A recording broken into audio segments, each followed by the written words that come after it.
प्रस्तुत है कृष्णचंद्र विरचित व्यंग्य जामुन का पेड़। रात को बड़े जोर का झक्कड़ चला। सेक्रेटेरिएट के लॉन में जामुन का एक पेड़ गिर पड़ा। सवेरे जब माली ने देखा तो उसे मालूम हुआ कि पेड़ के नीचे एक आदमी दबा पड़ा है। माली दौड़ा दौड़ा चपरासी के पास गया। चपरासी दौड़ा दौड़ा क्लर्क के पास गया। क्लर्क दौड़ा दौड़ा सुपरिंटेंडेंट के पास गया। सुपरिंटेंडेंट दौड़ा दौड़ा बाहर लॉन में आया। मिनटों में ही गिरे हुए पेड़ के नीचे दबे हुए आदमी के चारों ओर भीड़ इकट्ठी हो गई। बेचारा जामुन का पेड़ कितना फलदार था, एक क्लर्क बोला। और इसकी जामुन कितनी रसीली होती थी, दूसरा क्लर्क याद करते हुए बोला। मैं फलों के मौसम में झोली भरकर ले जाता था। मेरे बच्चे इसकी जामुन कितनी खुशी से खाते थे, तीसरा क्लर्क रुआंसा होकर बोला। मगर यह आदमी, माली ने दबे हुए आदमी की तरफ इशारा किया। हाँ, यह आदमी, सुपरिंटेंडेंट सोच में पड़ गया। पता नहीं जिंदा है कि मर गया, एक चपरासी ने पूछा। मर गया होगा, इतना भारी पेड़ जिसकी पीठ पर गिरे वह बच कैसे सकता है, दूसरा चपरासी बोला। नहीं, मैं जिंदा हूं, दबे हुए आदमी ने बड़ी मुश्किल से कराहते हुए कहा। जिंदा है, एक क्लर्क ने आश्चर्य से कहा। दरख्त को हटाकर इसे जल्दी से निकाल लेना चाहिए, माली ने सुझाव दिया। मुश्किल मालूम होता है, एक कामचोर और मोटा चपरासी बोला। पेड़ का तना बहुत भारी और वजनी है। मुश्किल क्या है, माली बोला। अगर सुपरिंटेंडेंट साहब हुक्म दें तो 15-20 माली, चपरासी और क्लर्क मिलकर पेड़ के नीचे से दबे हुए आदमी को निकाला जा सकता है। माली ठीक कहता है, बहुत से क्लर्क एक साथ बोल पड़े। लगाओ जोर, हम तैयार हैं। एकदम बहुत से लोग पेड़ को उठाने के लिए तैयार हो गए। ठहरो, सुपरिंटेंडेंट बोला, मैं अंडर सेक्रेटरी से पूछ लूं। सुपरिंटेंडेंट डिप्टी सेक्रेटरी के पास गया। अंडर सेक्रेटरी डिप्टी सेक्रेटरी के पास गया। डिप्टी सेक्रेटरी जॉइंट सेक्रेटरी के पास गया। जॉइंट सेक्रेटरी चीफ सेक्रेटरी के पास गया। चीफ सेक्रेटरी मिनिस्टर के पास गया। मिनिस्टर ने चीफ सेक्रेटरी से कुछ कहा। चीफ सेक्रेटरी ने जॉइंट सेक्रेटरी से कुछ कहा। जॉइंट सेक्रेटरी ने डिप्टी सेक्रेटरी से कुछ कहा। डिप्टी सेक्रेटरी ने अंडर सेक्रेटरी से कहा। फाइल चलती रही, फाइल चलती रही। इसी में आधा दिन बीत गया। दोपहर के खाने पर दबे हुए आदमी के चारों ओर बहुत भीड़ हो गई थी। लोग तरह तरह की बातें कर रहे थे। कुछ मनचले क्लर्कों ने समस्या को खुद ही सुलझाना चाहा। वे हुकूमत के फैसले का इंतजार किए बिना पेड़ को अपने आप ही हटा देने का निश्चय कर रहे थे कि इतने में सुपरिंटेंडेंट फाइल लिए भागा भागा आया। बोला, हम लोग खुद इस पेड़ को यहाँ से नहीं हटा सकते। हम लोग व्यापार विभाग से संबंधित हैं और यह पेड़ की समस्या है जो कृषि विभाग के अधीन है। मैं इस फाइल को अर्जेंट मार्क करके कृषि विभाग में भेज रहा हूं। वहां से उत्तर आते ही इस पेड़ को हटवा दिया जाएगा। दूसरे दिन कृषि विभाग से उत्तर आया कि पेड़ व्यापार विभाग के लॉन में गिरा है, इसलिए इस पेड़ को हटवाने या ना हटवाने की जिम्मेदारी व्यापार विभाग पर ही पड़ती है। वह उत्तर पढ़कर व्यापार विभाग को गुस्सा आ गया। उसने फौरन लिखा कि पेड़ों को हटवाने या ना हटवाने की जिम्मेदारी कृषि विभाग पर लागू होती है, व्यापार विभाग का इससे कोई संबंध नहीं।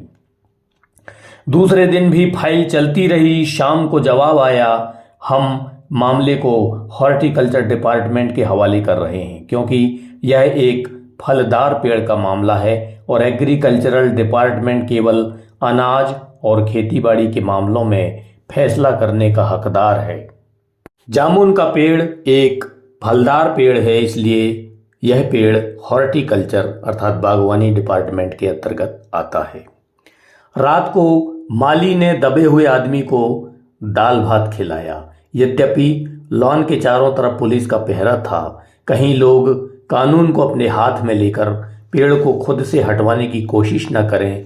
मगर एक पुलिस कांस्टेबल को दया आ गई और उसने माली को दबे हुए आदमी को खाना खिलाने की इजाज़त दे दी। माली ने दबे हुए आदमी से कहा, तुम्हारी फाइल चल रही है, आशा है कल तक फैसला हो जाएगा। दबा हुआ आदमी कुछ नहीं बोला। माली ने पेड़ के तने को ध्यान से देखकर कहा, अच्छा हुआ कि तना तुम्हारे कूल्हे पर गिरा, अगर कमर पर गिरता तो रीढ़ की हड्डी टूट जाती। दबा हुआ आदमी फिर भी नहीं बोला। माली ने फिर कहा, तुम्हारा यहाँ कोई वारिस है तो मुझे उसका अता पता बताओ, मैं उन्हें खबर कर देने की कोशिश करूंगा। मैं लावारिस हूं, दबे हुए आदमी ने बड़ी मुश्किल से कहा। माली खेद प्रकट करता हुआ वहां से हट गया। तीसरे दिन हॉर्टिकल्चरल डिपार्टमेंट से जवाब आ गया। बड़ा कड़ा जवाब था और व्यंग्यपूर्ण। हॉर्टिकल्चरल डिपार्टमेंट का सेक्रेटरी साहित्य प्रेमी जान पड़ता था। उसने लिखा था, आश्चर्य है इस समय जब हम पेड़ लगाओ स्कीम ऊंचे स्तर पर चला रहे हैं, हमारे देश में ऐसे सरकारी अफसर मौजूद हैं जो पेड़ों को काटने का सुझाव देते हैं, और वह भी एक फलदार पेड़ को, और वह भी जामुन के पेड़ को जिसके फल जनता बड़े चाव से खाती है। हमारा विभाग किसी हालत में इस फलदार वृक्ष को काटने की इजाजत नहीं दे सकता। अब क्या किया जाए? इस पर एक मनचले ने कहा, अगर पेड़ काटा नहीं जा सकता तो इस आदमी को ही काटकर निकाल लिया जाए। यह देखिए, उस आदमी ने इशारे से बताया, अगर इस आदमी को बिल्कुल बीच में से अर्थात धड़ से काटा जाए तो आधा आदमी इधर से निकल आएगा और आधा उधर से बाहर आएगा और पेड़ वहीं का वहीं रहेगा। मगर इस तरह से तो मैं मर जाऊंगा, दबे हुए आदमी ने आपत्ति प्रकट की। यह भी ठीक कहता है, एक क्लर्क बोला। आदमी को काटने वाली युक्ति प्रस्तुत करने वाले ने भरपूर विरोध किया। आप जानते नहीं हैं आजकल प्लास्टिक सर्जरी कितनी उन्नति कर चुकी है। मैं समझता हूं अगर इस आदमी को बीच में से काट कर निकाल लिया तो प्लास्टिक सर्जरी से धड़ के स्थान पर इस आदमी को फिर से जोड़ा जा सकता है। इस बार फाइल को मेडिकल डिपार्टमेंट में भेज दिया गया। मेडिकल डिपार्टमेंट ने फौरन एक्शन लिया और जिस दिन फाइल उनके विभाग में पहुंची उसके दूसरे ही दिन उन्होंने अपने विभाग का सबसे योग्य प्लास्टिक सर्जन छानबीन के लिए भेज दिया। सर्जन ने दबे हुए आदमी को अच्छी तरह टटोलकर उसका स्वास्थ्य देखकर खून का दबाव देखा, नाड़ी की गति को परखा, दिल और फेफड़ों की जांच करके रिपोर्ट भेज दी कि इस आदमी का प्लास्टिक ऑपरेशन हो सकता है और ऑपरेशन सफल भी होगा मगर आदमी मर जाएगा। इसलिए यह फैसला भी रद्द कर दिया गया। रात को माली ने दबे हुए आदमी के मुंह में खिचड़ी डालते हुए उसे बताया कि अब मामला ऊपर चला गया है। सुना है कि कल सेक्रेटेरिएट के सारे सेक्रेटरियों की मीटिंग होगी, उसमें तुम्हारा केस रखा जाएगा। उम्मीद है सब काम ठीक हो जाएगा। दबा हुआ आदमी एक आह भरकर धीरे से बोला, ये तो माना कि तगाफुल ना करोगे लेकिन खाक हो जाएंगे हम तुमको खबर होने तक। माली ने अचंभे से मुंह में उंगली दबा ली और चकित भाव से बोला, क्या तुम शायर हो? दबे हुए आदमी ने धीरे से सिर हिला दिया। दूसरे दिन माली ने चपरासी को बताया। चपरासी ने क्लर्क को, क्लर्क ने हेड क्लर्क को। थोड़ी ही देर में यह अफवाह फैल गई कि दबा हुआ आदमी शायर है।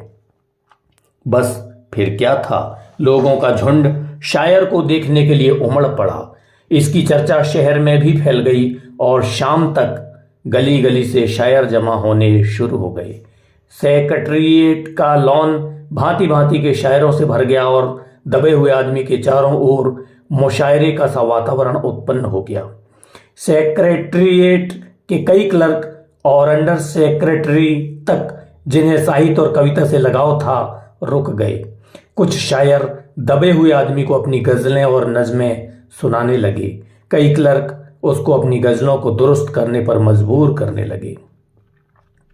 जब यह पता चला कि दबा हुआ आदमी एक शायर है तो सेक्रेटेरिएट की सब कमेटी ने फैसला किया कि चूंकि दबा हुआ आदमी एक शायर है इसलिए इस फाइल का संबंध ना एग्रीकल्चरल डिपार्टमेंट से है ना हॉर्टिकल्चरल डिपार्टमेंट से है, बल्कि सिर्फ कल्चरल डिपार्टमेंट से है।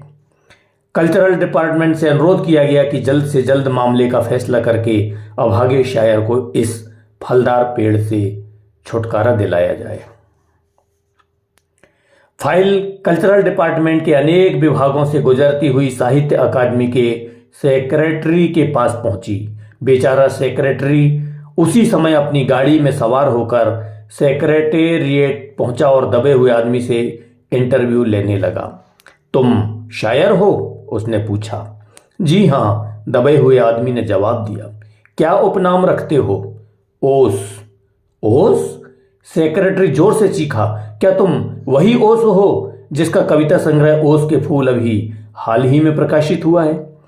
दबे हुए शायर ने इकरार में सिर हिलाया।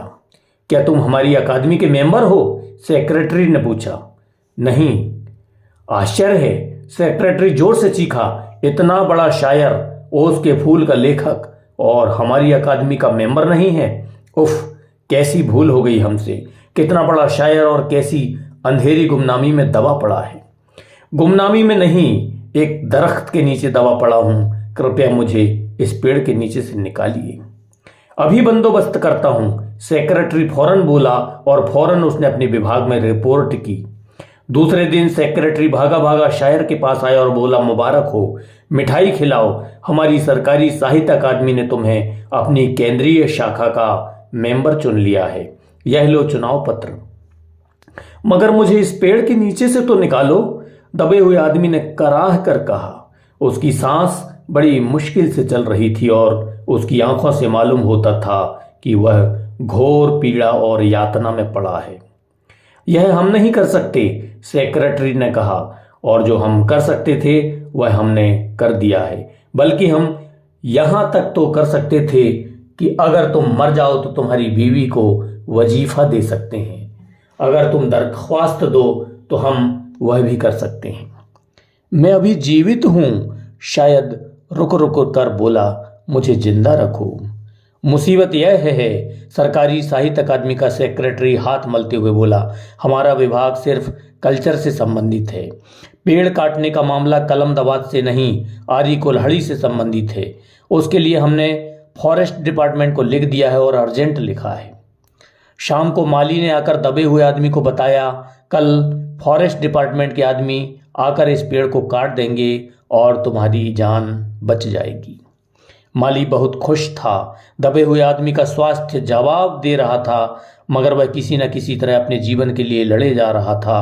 कल तक सवेरे तक किसी न किसी तरह से उसे जीवित रहना है। दूसरे दिन जब फॉरेस्ट डिपार्टमेंट के आदमी आरी कुल्हाड़ी लेकर पहुंचे तो उनको पेड़ काटने से रोक दिया गया। मालूम हुआ कि विदेश विभाग से हुक्म आया था कि इस पेड़ को ना काटा जाए। कारण यह था कि इस पेड़ को 10 साल पहले पिटोनिया राज्य के प्रधानमंत्री ने सेक्रेटेरिएट के लॉन में लगाया था। अब अगर यह पेड़ काटा गया तो इस बात का काफ़ी अंदेशा था कि पिटोनिया सरकार से हमारे संबंध सदा के लिए बिगड़ जाएंगे। मगर एक आदमी की जान का सवाल है, एक क्लर्क चिल्लाया। दूसरी ओर 2 राज्यों के संबंध का सवाल है, दूसरे क्लर्क ने पहले क्लर्क को समझाया। और यह भी तो समझो कि पिटोनिया सरकार हमारे राज्य को कितनी सहायता देती है। क्या हम उनकी मित्रता की खातिर एक आदमी के जीवन का भी बलिदान नहीं कर सकते? शायर को मर जाना चाहिए? निसंदेह। अंडर सेक्रेटरी ने सुपरिंटेंडेंट को बताया, आज सवेरे प्रधानमंत्री दौरे से वापस आ गए हैं। आज 4 बजे विदेश विभाग इस पेड़ की फाइल उनके सामने पेश करेगा।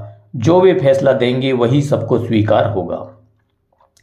शाम के 5 बजे सुपरिंटेंडेंट स्वयं शायर की फाइल लेकर उसके पास गया। सुनते हो? आते ही वह खुशी से फाइल को हिलाते हुए चिल्लाया, प्रधानमंत्री ने इस पेड़ को काटने का हुक्म दे दिया और इस घटना की सारी अंतर्राष्ट्रीय जिम्मेदारी अपने सिर ले ली है। कल यह पेड़ काट दिया जाएगा और तुम्हें मिल जाएगा इस संकट से छुटकारा। सुनते हो? आज तुम्हारी फाइल मुकम्मल हो गई। मगर शायर का हाथ ठंडा था, आंखों की पुतलियां निर्जीव थीं और चींटियों की एक लंबी पंक्ति उसके मुंह में जा रही थी। उसके जीवन की फाइल मुकम्मल हो चुकी थी। आप सुन रहे थे कृष्णचंद्र विरचित व्यंग्य जामुन का पेड़। वाचन स्वर भारत मध्य प्रदेश जिला मंडला से डॉक्टर राजेश कुमार ठाकुर। सुनने हेतु शुक्रिया, धन्यवाद। जय भारत।